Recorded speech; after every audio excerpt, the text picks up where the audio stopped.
Peut-on prier les anges?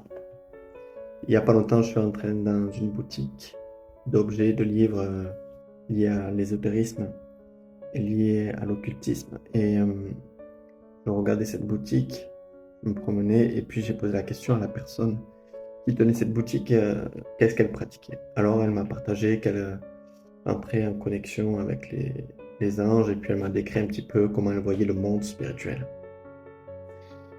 Et c'est vrai que beaucoup de personnes invoquent, se connectent à des anges et il existe toutes sortes de littératures, différentes croyances sur ce sujet. Mais j'aimerais vous interpeller sur ce sujet.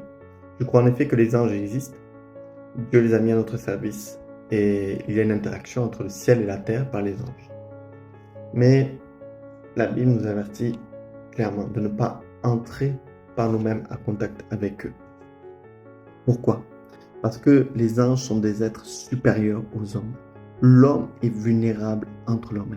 Toi, tu crois te contrôler, tout contrôler, tu crois contrôler le monde spirituel, tu crois contrôler les anges, les esprits auxquels tu te connectes. Mais en réalité, c'est eux qui te contrôlent. Ils te tiennent captif et t'utilisent pour faire le mal à ton insu. C'est pourquoi nous devons passer par celui à qui sont soumis les anges, à Dieu. Et se connecter aux anges sans passer par Dieu, c'est un acte de rébellion d'abord envers Dieu et c'est se mettre en danger. En effet, il existe de bons anges mais aussi de mauvais. Ce sont des anges déçus, ce sont des démons et ils ont la capacité de prendre une apparence trompeuse. Et je l'ai déjà vécu, expérimenté, des gens l'ont vécu. Et vous croyez être en connexion avec la lumière, mais en fait vous êtes en connexion avec les ténèbres. Les anges déchus, les démons sont plus malins et plus puissant que vous.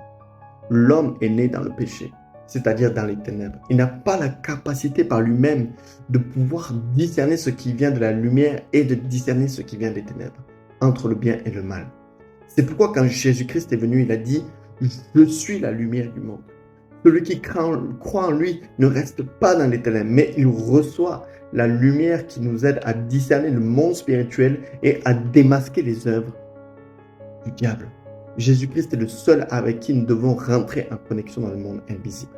Il a dit en Jean, chapitre 1, verset 51, et il lui dit, en vérité, vous verrez désormais le ciel ouvert et les anges de Dieu monter et descendre sur le Fils de l'homme. Jésus est le seul par qui les anges passent et il nous les envoie pour nous servir, nous parler. Parce que ange, ça signifie aussi messager. Mais ce n'est pas nous de nous connecter par nous-mêmes à eux.